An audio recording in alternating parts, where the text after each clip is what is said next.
Happy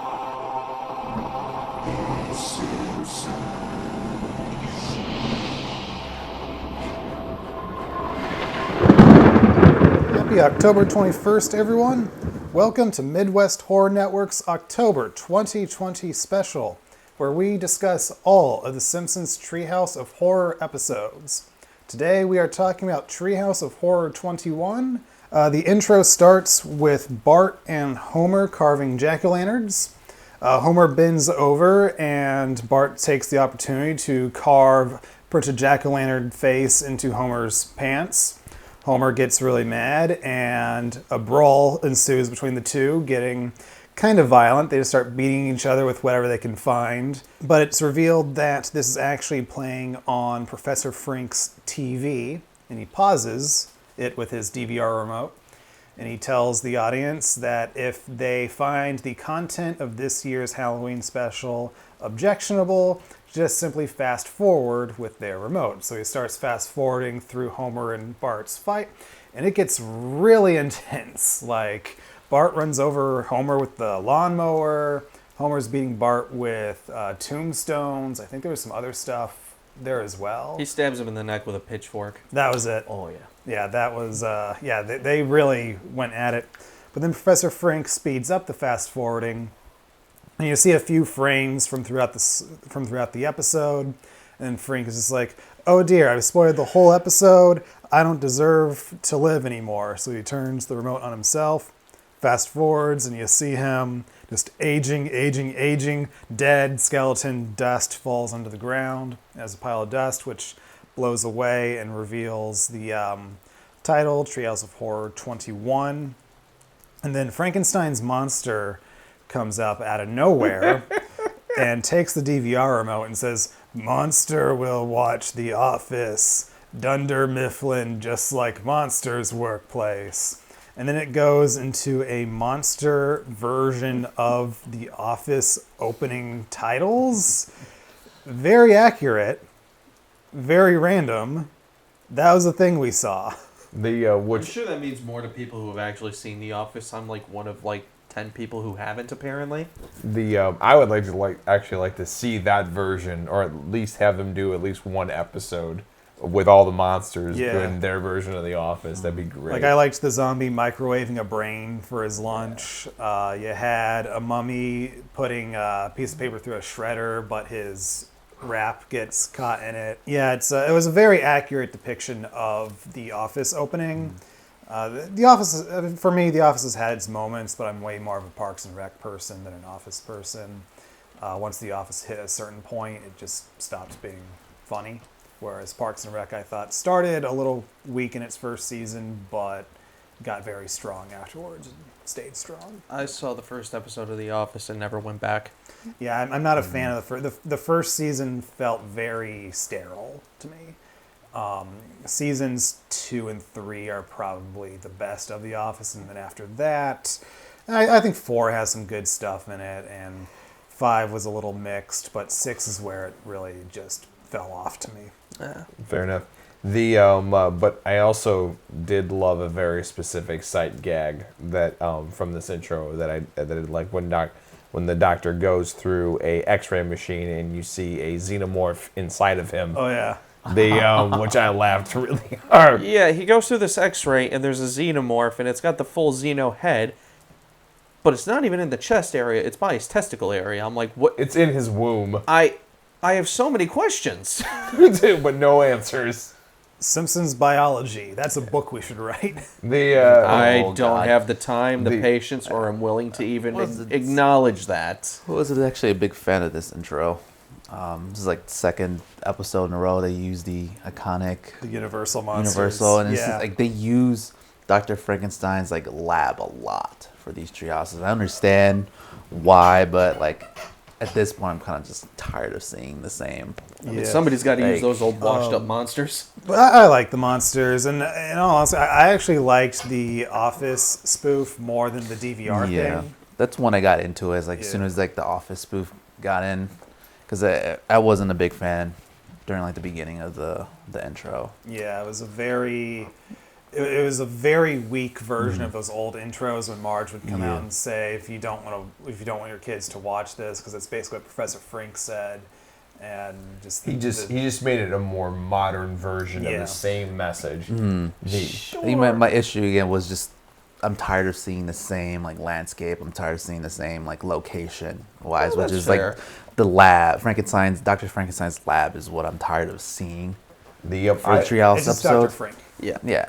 Well, You can call him Frankenstein. I guess Well, I meant like the laboratory. Oh, okay. Yeah. I guess I just don't care because it's like, I thought this was an okay intro. I didn't really think much of it, but I mean, the Office part, I'm like, I just don't care. Like, I could never get into The Office. Like, I finally sat down, I watched the first episode, I'm like, this is boring, but there's just something about it. I'm like, I just don't feel like watching it. And Parks I and don't know. Rec is way more fulfilling. Like It like seems I said, like it The is. Office has like 2 and 3 are good seasons, and there are good episodes spread throughout that are legitimately funny. But as a whole, Parks and Rec was consistently hilarious, and I think that's by the same creator. and which is Ron why the is your comparison. spirit animal. Who the hell is Ron? The Ron Swanson. Wow. Swanson. Oh, that's right. Parks and Rec is Ron Swanson. One of these days I'm gonna sit down and watch. And also, Parks and Rec's that what's his name? Chris Pratt? Yeah. Pratt. Yeah. The that's where he started. I'm Brandon. I'm almost like ready to get back to like the couch gags at this point. Like I'm getting tired of the intro. Like I want to go back to the couch gags. Like I know that because like there was that period of time where we did have like, you know, there was the era of the warning intros, and then there was also the wraparounds, and we got away from the wraparounds, and then there was that era of just super quick intros. Like one of them was literally just like a headless Krusty throwing his head at the screen, and that's the title. And then we had the one with the ratings board guy, the Fox censor getting stabbed by the TV rating. That was a very quick one. So we had that. That was actually funny. So, yeah, but we had that era of super quick ones, and now we're in that era of like they're getting a little more elaborate, but not that elaborate. We are approaching the era where they get super elaborate. There's one in particular that's actually not just one of my favorite intros for a Treehouse of Horror, but just one of my favorite intros for a Simpsons episode, period. I forget which year it is, but you will know it when you see it. And it's actually the best part of that Treehouse of Horror. Of course. And of course, we'll get to that when we actually get to it. So yeah, this is kind of the era where it's like the intros are still pretty short. And they're basically just like extended gags. Yeah, there's actually one intro coming up in the next handful of episodes that's practically as long as an actual segment, if you ask me, and it did not work in my opinion, but we'll get to that when we get to that one. But yeah, this intro was a smirk. It wasn't as good as the last one with the classic monsters at the Halloween party cheating on their wives. I thought that was a much better use of the Universal monsters. Yeah. Whereas here, even though I liked the Universal monsters part more than the DVR remote, it did come out of nowhere. All right, so let's bring it to our first story, War and Pieces. Mark. Oh, you mean Jumanji? Yes. Because that's what the fuck it is. It's Jumanji. So this episode starts out with Bart and Milhouse playing a very violent video game. Very violent, sure. It was violent for them.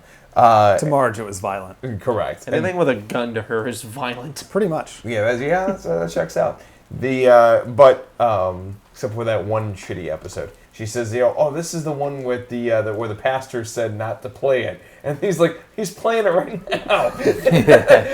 Walks across the screen in a suit of battle armor, just shooting whatever the fuck they're shooting. I have no idea what, either soldiers or zombies, I don't remember. Which is pretty great. And then Marge says, well, stop, these, Mom, these aren't actually violent in real life. And then Milhouse gets knocked in the eye. Yeah, because they were playing with like those The Wii Wii. remotes. Yep. Which Remember if you're those? not careful, you can Oh, hit yeah. somebody standing right next to you. Dude, there were actually a warning label, like right before you turn, when you turn on the Wii in the loading screen, it would actually say, please use the wrist handle because you may accidentally release these handles and damage property or other bodily. I love seeing the videos where somebody's playing something and they'll swing their arm forward, but the freaking remote will fly out of their hand to get launched into the TV. Oh man! It's like, oh, fuck. Yeah, That that's heartbreaking. It Yeah, is. it It is. is. It, Oh, well, yeah. I mean, especially for you, Brandon. So anyway, Milhouse gets hit in the eye. He says, "Oh my lazy My eye." not lazy eye. Oh my not lazy eye. Which is great. Which is such a Millhouse. Oh my god, this Yeah. is such a Millhouse. So Marge brings it up to the attic, and they go ahead and play. And Marge accidentally, says, "Oh, these board games are nice and safe," and then accidentally hits him in the other eye, his actual lazy eye. So now Milhouse is blind. And even Marge, She gives that look like, you motherfucker. even she was like tired of Milhouse's bullshit. Like it's just that person like that's always broken that you meet. They're allergic to everything. Everything is always a fucking disaster to them. They always get hurt. Like they're worse than Buzz Killington. Fucking Milhouse. Everyone has a Milhouse.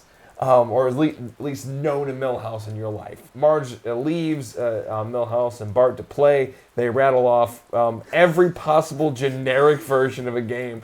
Just Ravenous rhinos. yeah, Monopoly.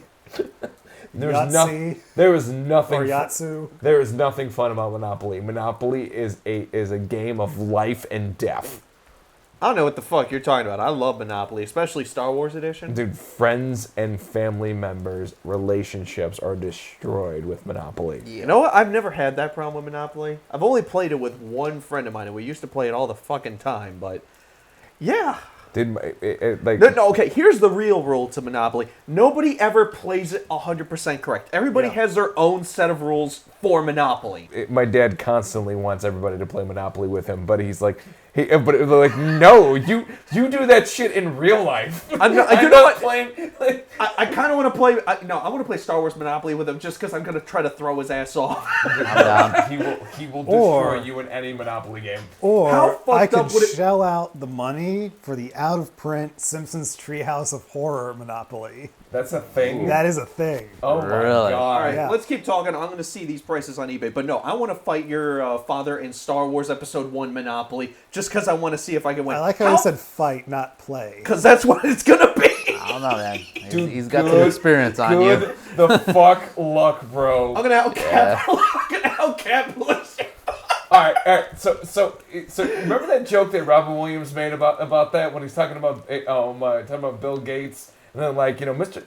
When a senator's interviewing him, Mr. Gates, when did you know you were creating a monopoly? Oh, monopoly's just a game, Senator. I'm trying to control the fucking world. That's how my dad treats Monopoly. So they rattle off a few random names, and then they finally come across Satan's Path. At first, it's just a box with a whole bunch of dust on it. And I like how when Bart blows off the dust just goes right into Milhouse's face, and he's just rubbing his eyes again. Oh god. They don't bring attention to it, but it's there and it happens. So I want to make sure we cover that. Milhouse got it in one eye, then the other eye, then both eyes. Because your life is just fucked. It's like some metaphor for Milhouse's life. So they go ahead and they say, let's play it. So they go ahead and play it. The house begins to rumble in a little bit, and then a whole bunch of craziness comes on. A giant tornado comes through the attic where they're at and sucks all the board games out the window. Then they discover that the entire world has become all the board games that they have been not playing, all the knockoffs of different games. And then they say, well, how the fuck are we going to get out of this mess? And Lisa's like, well, my Latin's a little rusty, but apparently you gotta finish the game. So And then what happens if we don't finish? You have to deal with more nonsense like that. And then you see like a Yahtzee cup and different characters turned into dice. Which Zach and I both laughed at the same Which time. before that, there was a lot of other things. There was like the 3 cops on the chessboard, and Chief Wiggum gets crushed by the knight. And dude, how like I felt like, I guess I'm in a Family Guy world. Like Yeah. I felt like a White Knight joke coming on. I was waiting for it I too. was I'm waiting for surprised they didn't do it. The Especially since this was what, 2010? This would have been 2010, yeah. yeah, that maybe. I don't know. Family Guy has influenced us heavily over the years. Indeed. But yeah, Chief Wiggum was like said something besides checkmate. Yeah, he said something that looked like it's game, set, and match for me. And Lou says, I think you mean checkmate. I'm dying, Lou.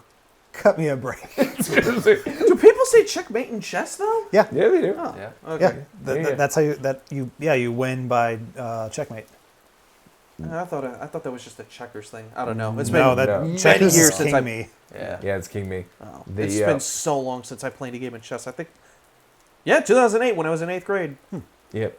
That's the last time I played chess. I was too busy being beat by everybody else. Which that whole beginning part with all like the townspeople and like board game situations, like I thought they were funny, but they were rattled off so fast. I'm having trouble remembering them. There there was is a lot of one them. other I remember, but it comes back later on. So I'm gonna wait till there. Homer was with Chutes and Ladders, Right. And then they ended up getting into Scrabble, where Millhouse. Yeah, the letters were floating in the lake. Like, that's how it started because they did Battleship. They went Right. on to go play Battleship. And they ended up getting sunk. Skinner called B7 and their battleship got sunk. I don't remember that thing only taking 1 hit. You had to hit the whole freaking thing in order to sink. They have 7 minutes here, Zach, to tell a story. Well, yeah, you gotta get going. So they ended up falling, and then Millhouse reenacts Titanic and says, "I can't live," and then basically just Scrabble pieces. Wait, guys.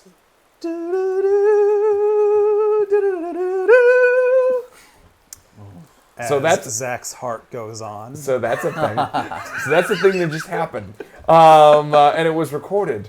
Anyway, Jesus. So they continued to do They the should game. have called that one Titanic. Do you have something we could throw at him? The puns are back. What do you mean that one? The puns are back. It hurts. The Anyway, bad ones are back. The bad ones are back. And then also Flanders kids get trapped in that one. Yes. What the fuck was that? It was game like called? that plastic tube. Yes, with where the it's marbles on top. The marbles on top, and you have like these like plastic Sticks straws. that you put in the holes. I don't know what it's called, but Same. I've seen the game before. Never played it. Don't know how to play it. I just know that It it's was a game. very, that very exists. big when we were kids. Yeah. Well, I so were all those think- other fucking games. I think what I remember playing it like once or twice when I was a kid.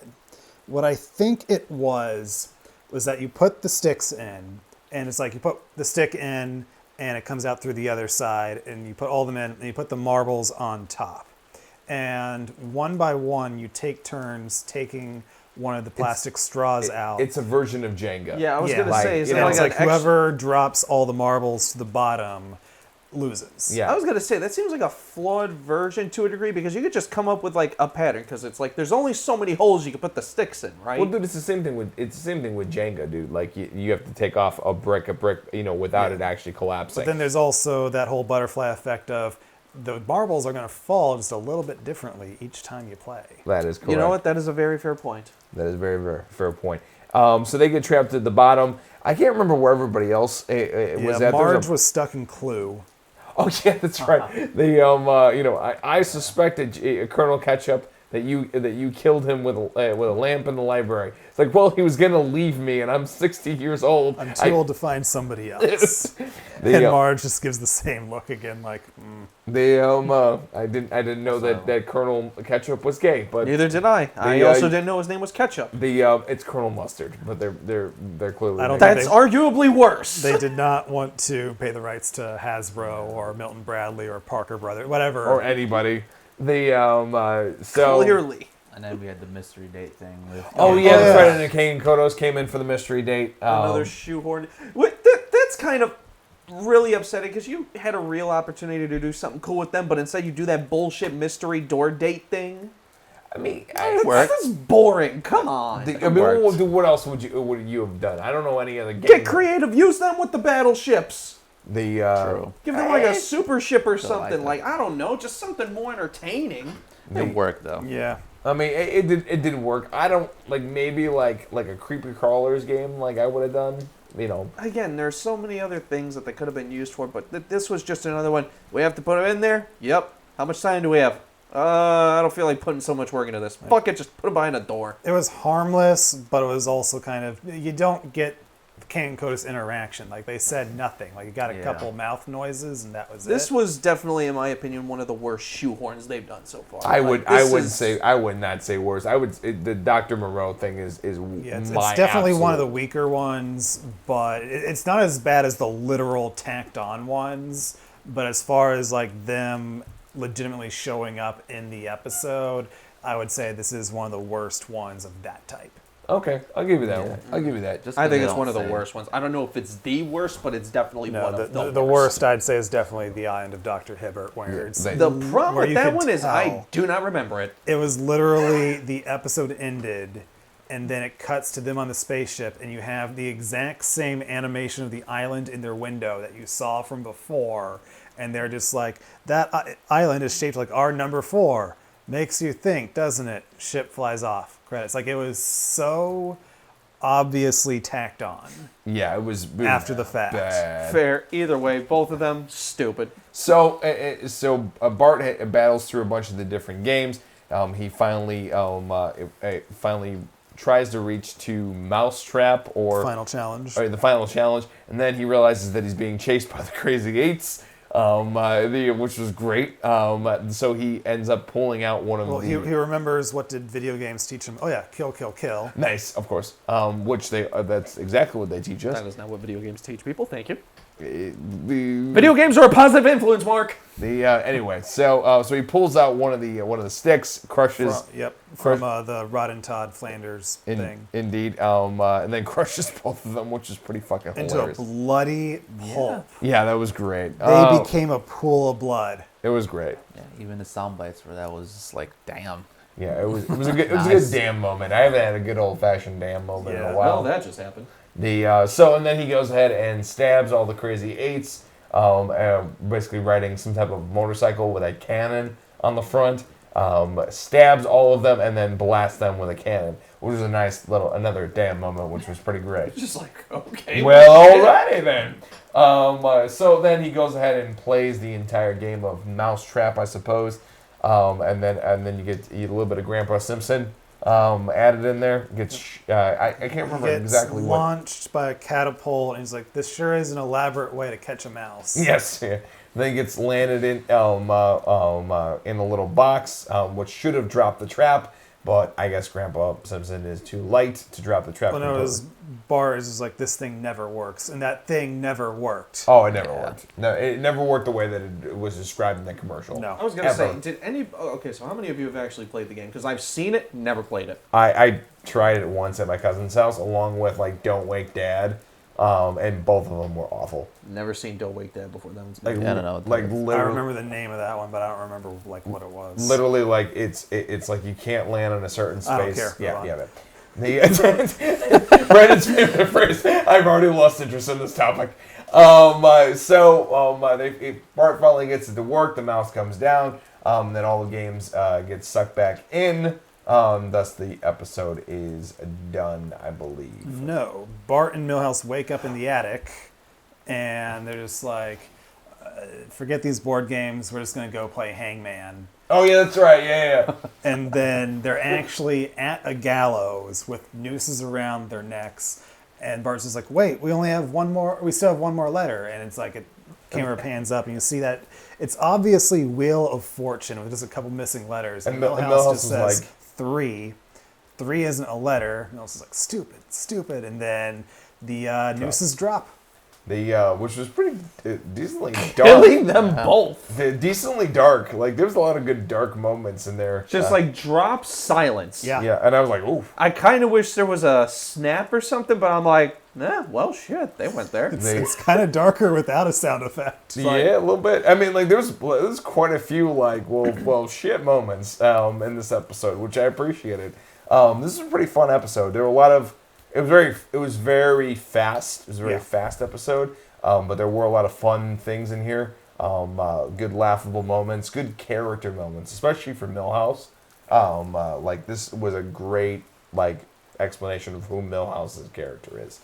But it was a lot of fun. It was a fun, enjoyable episode. Yeah, I had a fun time with this one too. It wasn't the most elaborate episode, and even though it wasn't the greatest plot, it moved so fast and just kept the jokes coming that it was so fast paced that you just kind of don't care if the story is a little weak because it keeps moving and the jokes are there.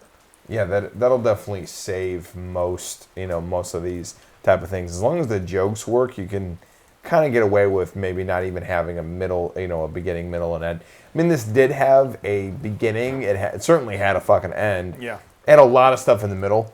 But the jokes worked and landed for me for the most part. It had a lot of like, I've said this before. Stand-up comedian will always take a damn over even a laugh. And there were definitely that, shit. And this one was so fast-paced that if there was a joke that didn't work, there was another one right around the corner. Exactly. Exactly. Even with all like the good animation in this episode, I was losing interest. Like my interest was like going in and out. Like I enjoyed like the beginning of it when they were playing the video games, and Marge was like, "Yeah, the Reverend said you shouldn't be playing these games." Well, he's in here.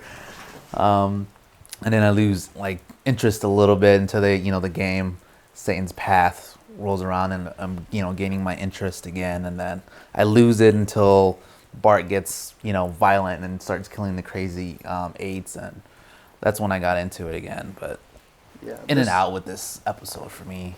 Yeah, this one was it was interesting. It's very I guess, I don't know. Again, it wasn't terrible. It had its moments, but I'm probably gonna forget about it pretty soon. All right. You did say interesting though. Like, what was interesting?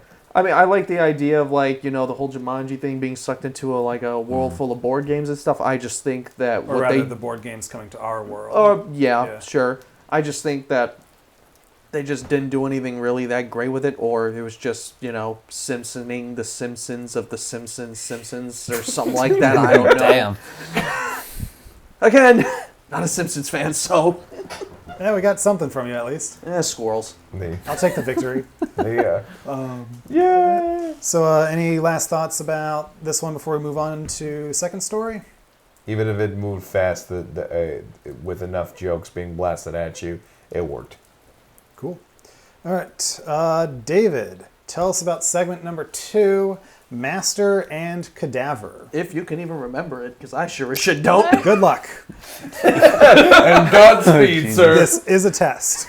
Well, I'm gonna fail then. We are. I swear to God, we were paying attention. remember It's it. just really that forgettable. Marge and Homer are doing a second honeymoon, basically. They're in uncharted waters. He rented a yacht or whatever. But, I mean, it started off with the great white swimming in the water and then jumps on the boat and spits out Homer for some reason. Whole, by the way, which is, okay, The Simpsons, weird, didn't make sense, but... And Homer's just like, man, it's been a week. But he had wine. Casually. He had wine, right, with him? Yeah. Or some kind of hard liquor. It was Moe's champagne. Yeah. Oh, God. What was it? Moe's champagne. Okay. So it's probably moonshine. Well, yeah, they're in second honeymoon. I guess Homer's trying to get busy, or wants to get busy with, his wife as, normal, but there was a lot of sexual innuendo here where his ringtone insinuated that he had a boner when she was taking her bra off. It's like, oh wait, my phone. I got a text. All right, that was pretty fun. It was great.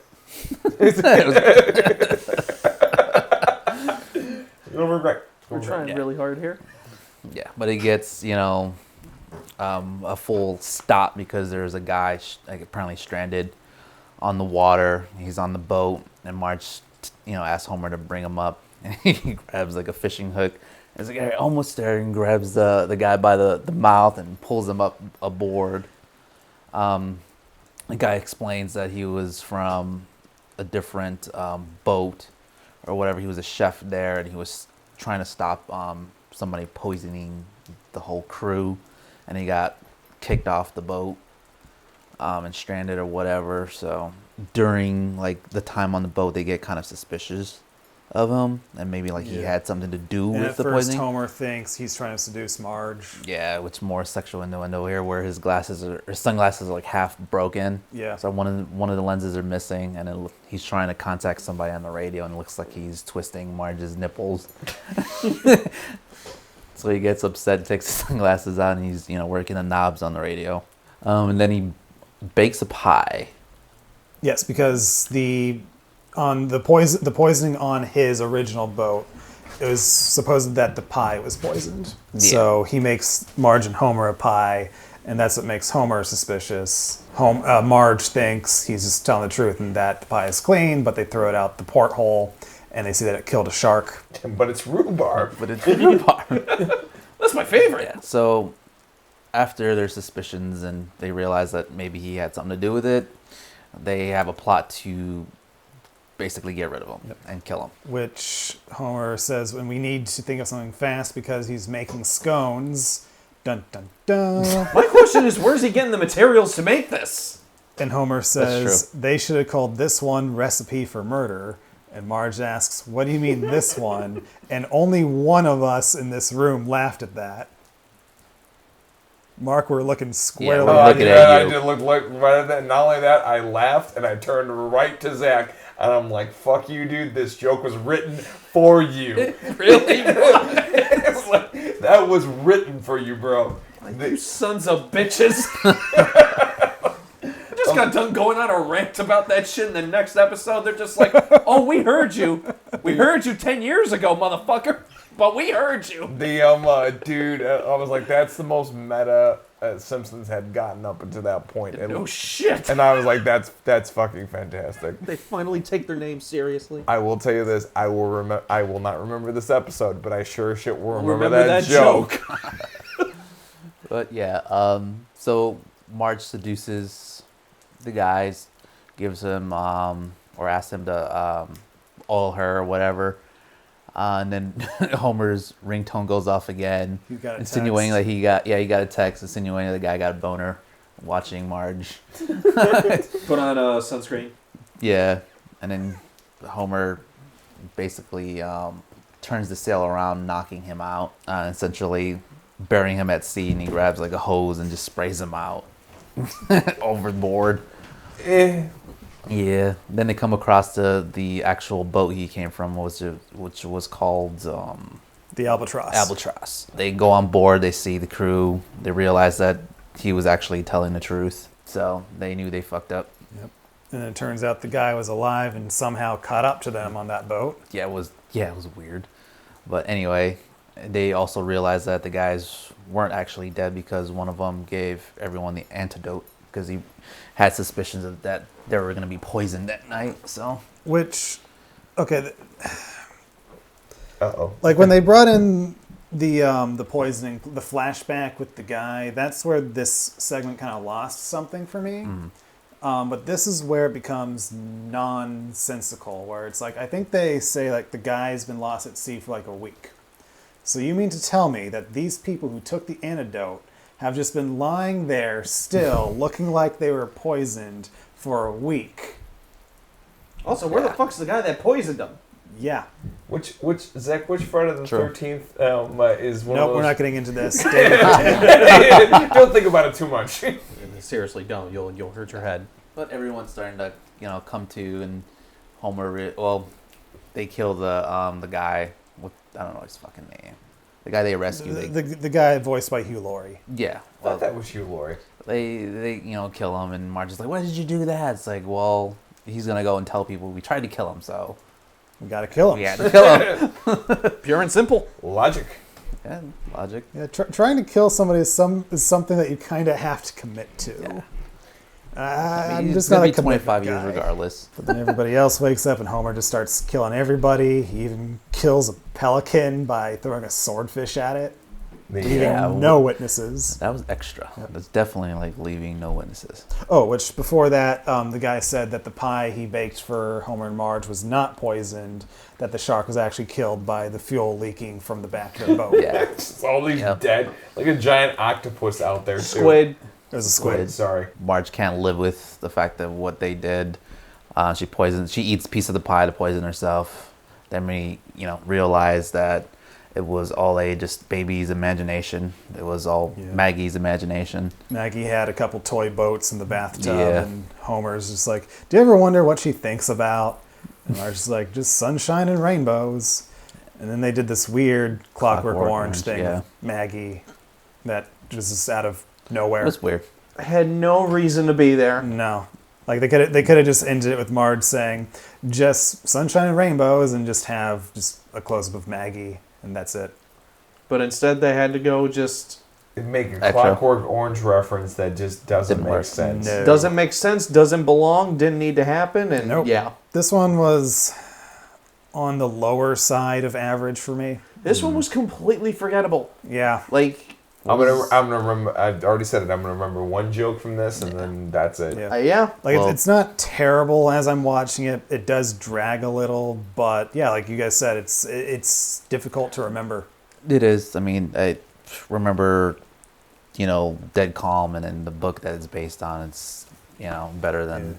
Which, the Episode. only reason I know that this is a spoof of Dead Calm, because I've never seen Dead Calm, Never. is because I remember when after this episode first aired, there was some website that wrote an article saying, The Simpsons finally gave us the Dead Calm parody that nobody was looking for.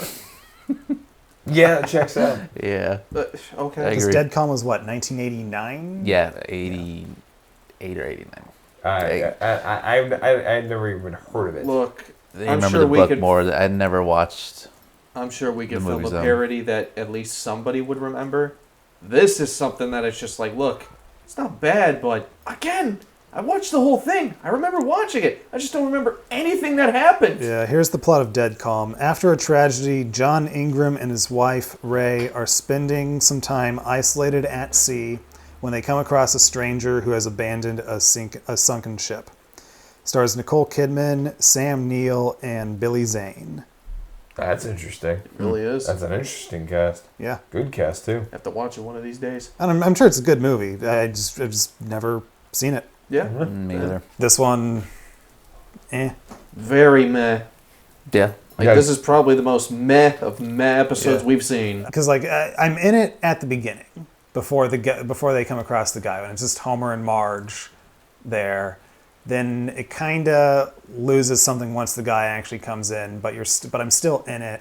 But then once the people start waking up, it's like I'm just ready for this to be over with.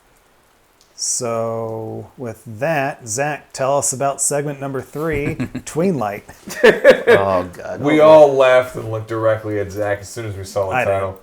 God, yeah, I don't know why I didn't think this was going to happen, but of course it was bound to fucking happen. 2010, Twilight, Jesus fucking Christ. So yeah, Tweenlight is clearly a Twilight spoof, and for once the title actually makes sense with the goddamn story. Not for once. You've been saying for once a couple times now, so they've gotten better, and you know have it. no proof of this. Actually, we got about 20 episodes worth of proof, but move on. Anyways, yeah, this one, the title actually makes sense, thank God. Yeah, this is a Twilight spoof.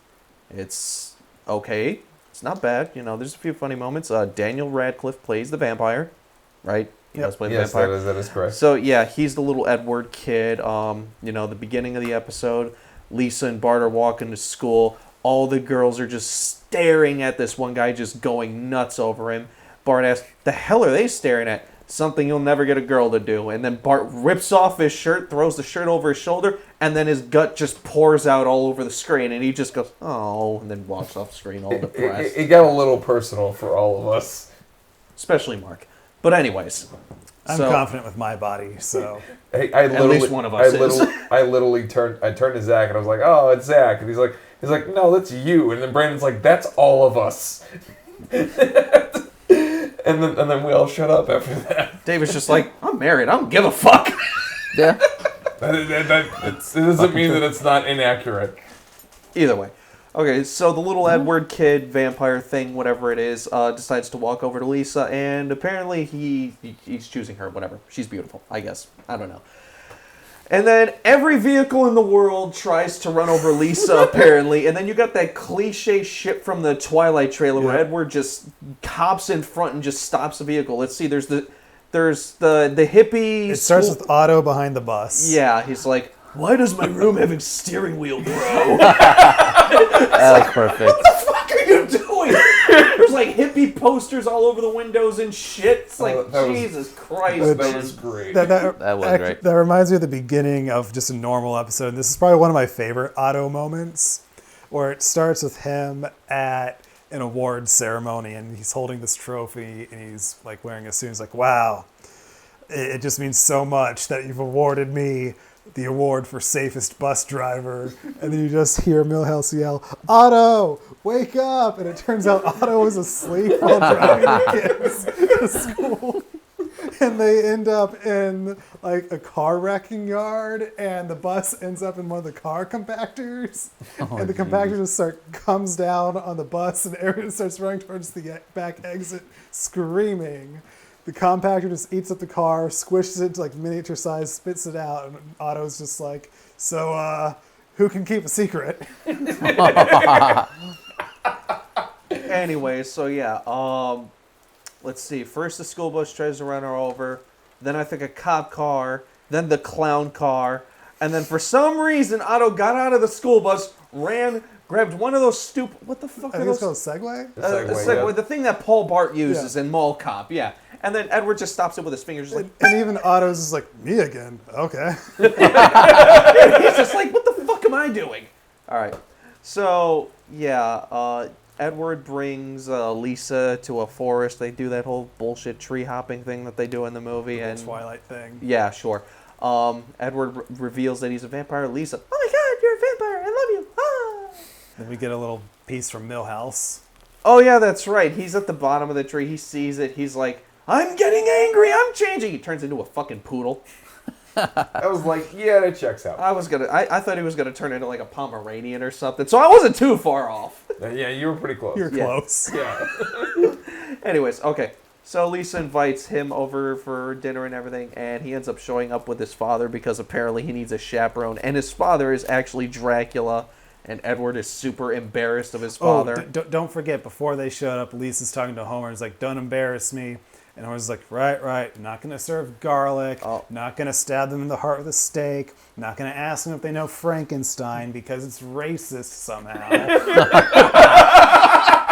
They show up. Homer keeps asking Dracula a bunch of random vampire questions, and Dracula's like, I do other stuff other than vampire stuff. Brings out a trumpet and starts playing. Edward gets super embarrassed. Lisa's just like, don't worry, look at my family.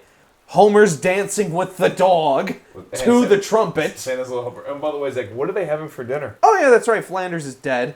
And they're having Flanders for dinner. Yeah. Yeah. I feel like they could have done a little bit more with that, but they didn't. Anyways, moving on.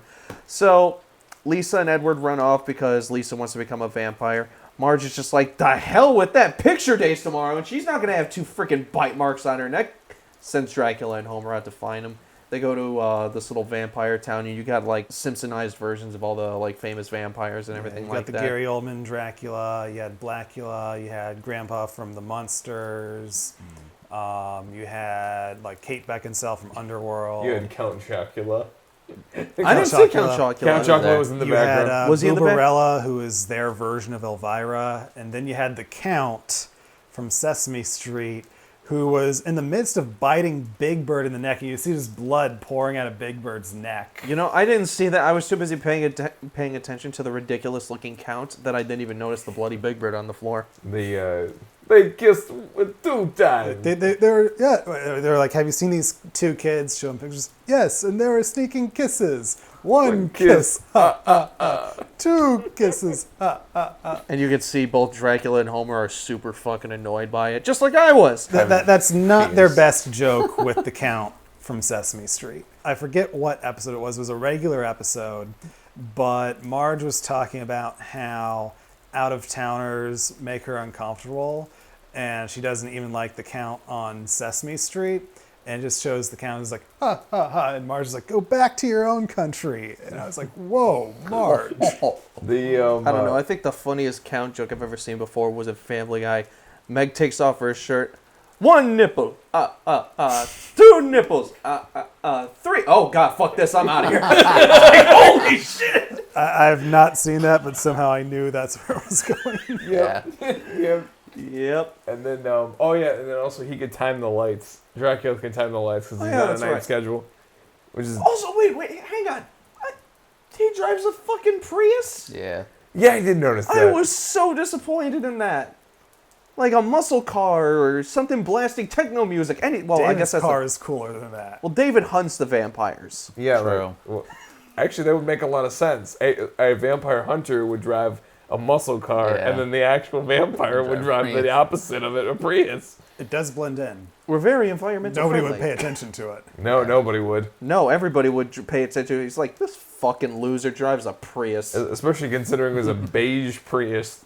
Like the most basic of Priuses. God. Anyway. All right, anyways.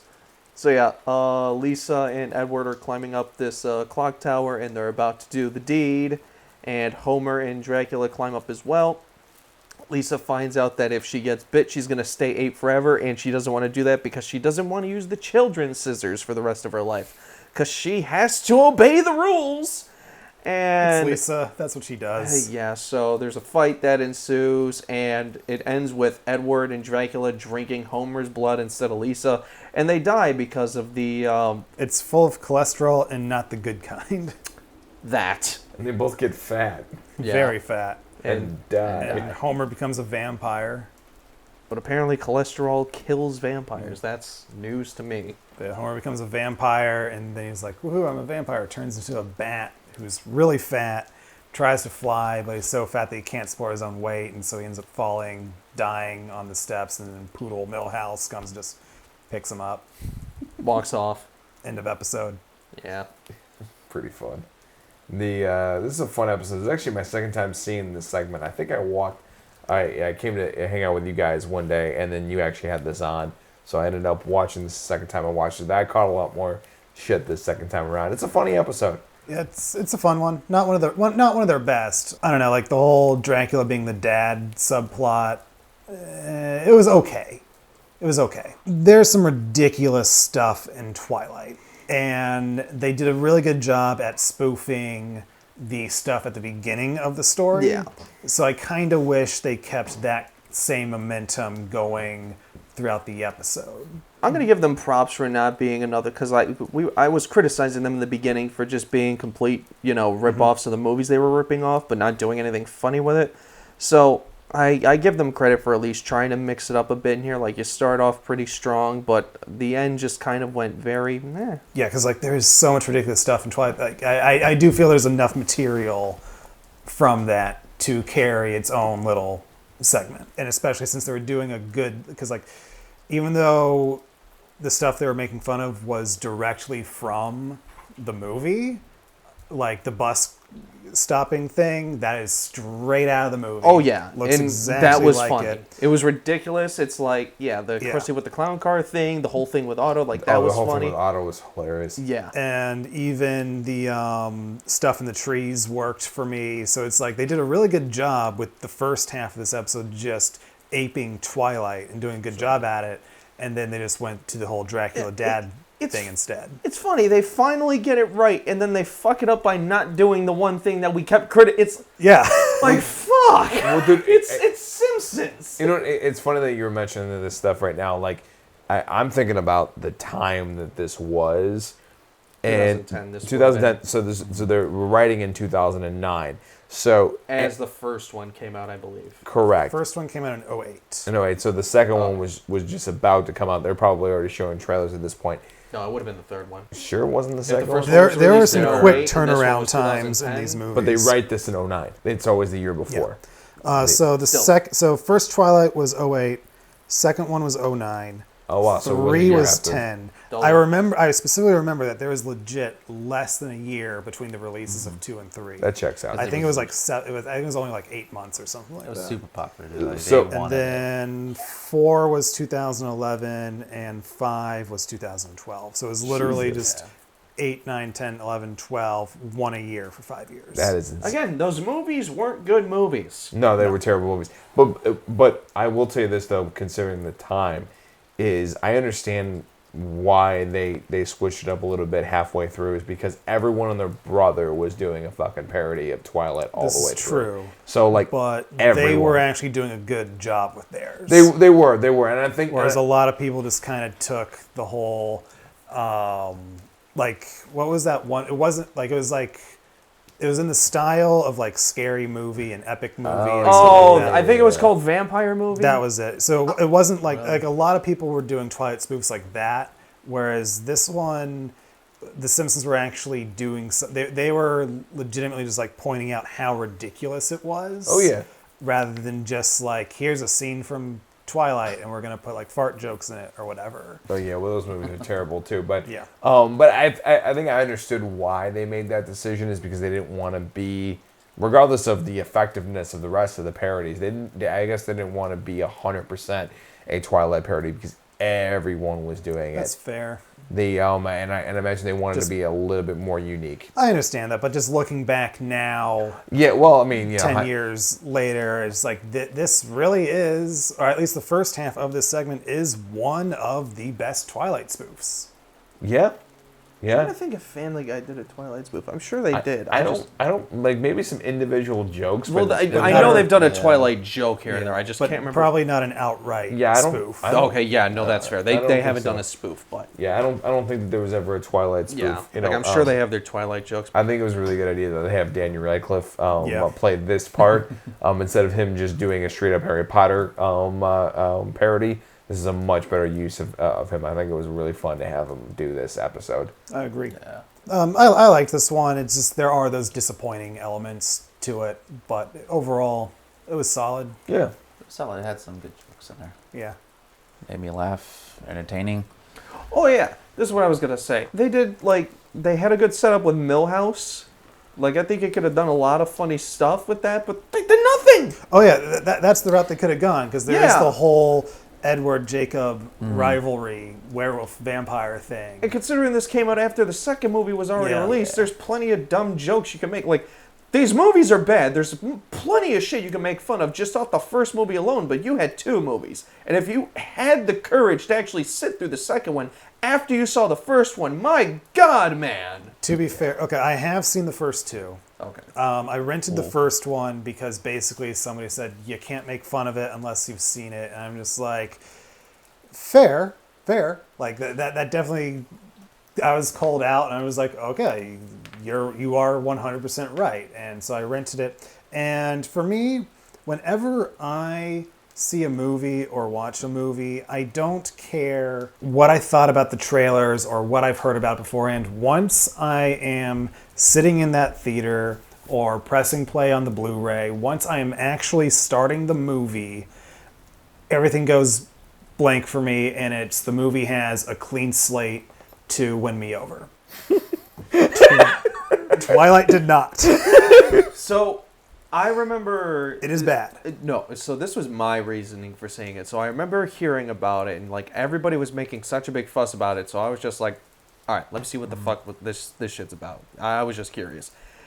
Wow, this movie was fucking trash. Yeah, and it's then like- that's after that everybody else I You knew know started it's seeing going it. to be bad, but nothing can prepare you for how bad it really is. So here's the thing. I wasn't hearing about it from anybody's word of mouth at that point. Like, it was just, I'd seen the trailers. I knew some people were excited for it, but none of my friends saw it. And so I was just like, all right, let me see what the hell this is about. This was fucking stupid. Yeah. And then the reason I saw the second one is because my family's cable box broke. And so when they brought us the replacement, they gave us like a week of like HBO and Cinemax for free.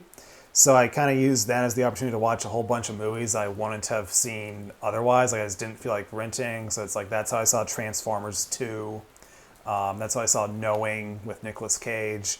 And then that's when I saw New Moon, the second Twilight movie.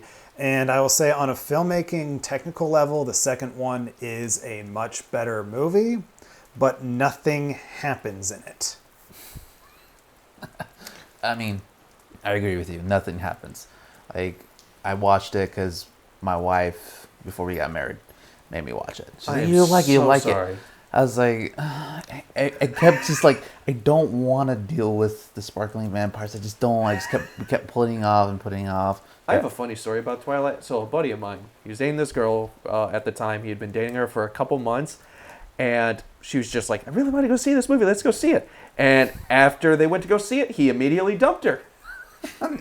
Wow. That's Very nice. I remember after the trailer for the second one came out, there was somebody on the internet just to show just how poor the technical aspects were for the first one, actually recolor graded frames of the first one to match the color grade of the second one, and it's like the shots are immediately so much better. Wow. Really? I saw the first one after I saw the second one, because I saw the second one in theaters because of...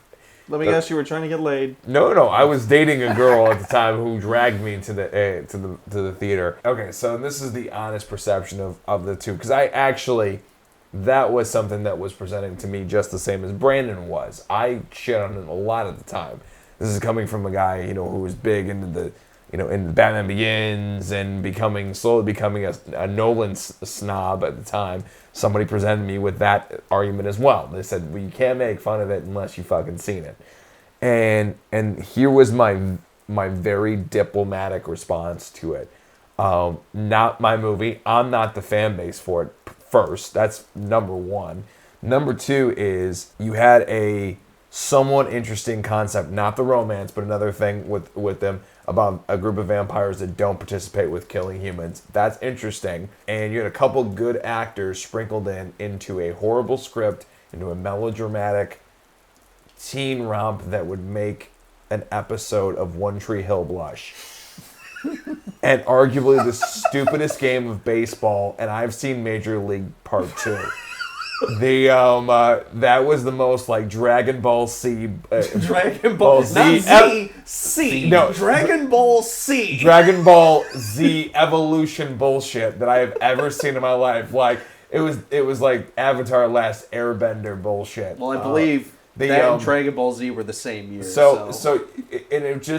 one of those things that like for every one thing it did right, it did 10 things wrong.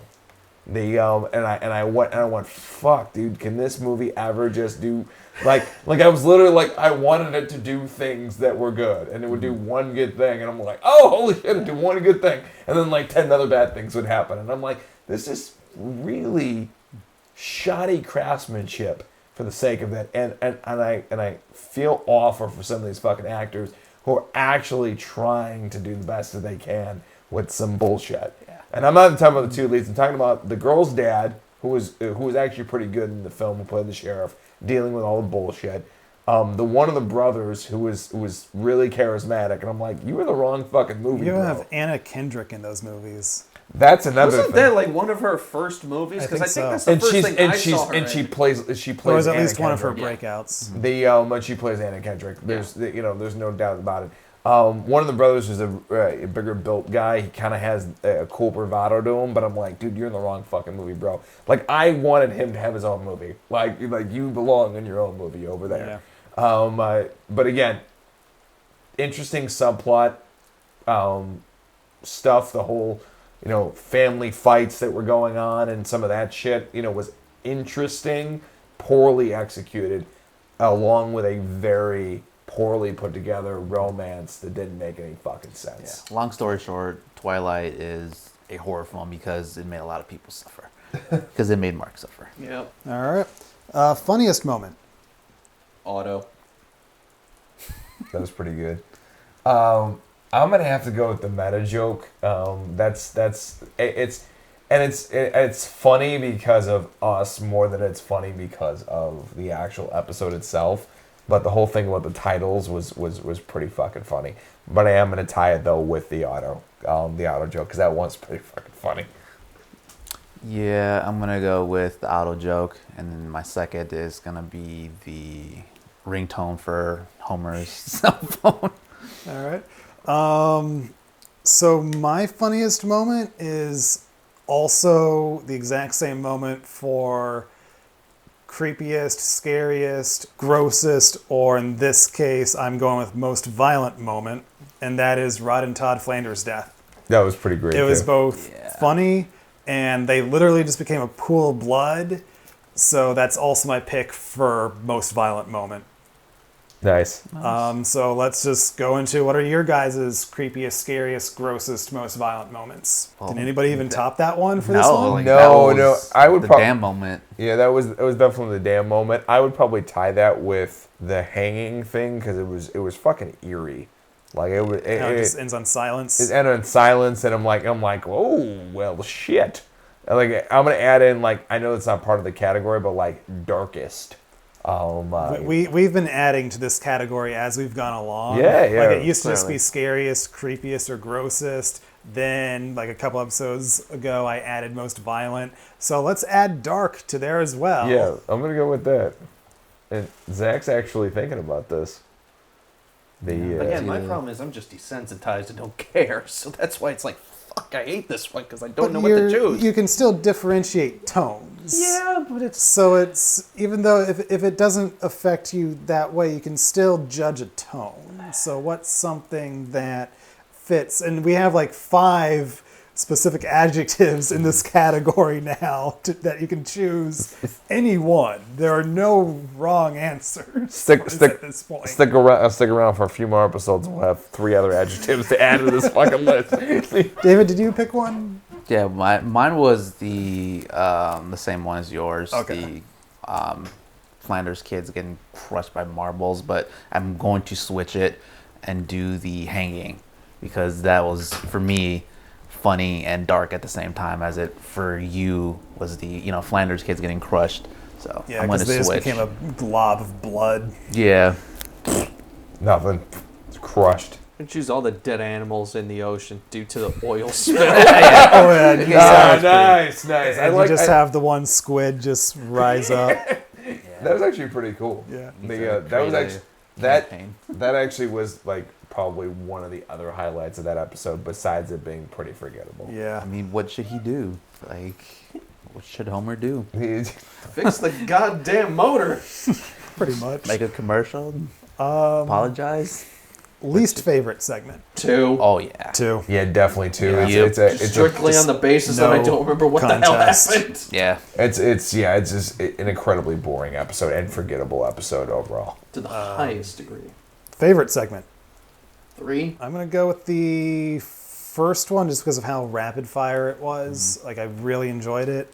I also liked 3 as well, but I definitely went into my specific criticisms for that. I'm going to go with 3 just solely on the basis that it impressed me that it was able to actually, spoof Twilight and do it well. Yeah. At least for the most part. It kind of dropped the ball halfway through it, but the beginning part, I was with it. Yeah. The Again, that beginning auto joke was hilarious. Yeah, the beginning really was a grade A Twilight spoof.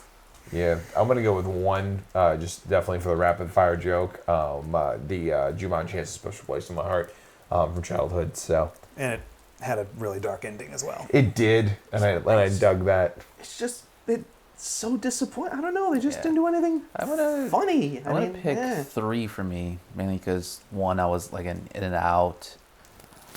Second one was, third one, they did do the spoof well, and then the movie actually did get laid in the end. So, happy memories. There you go.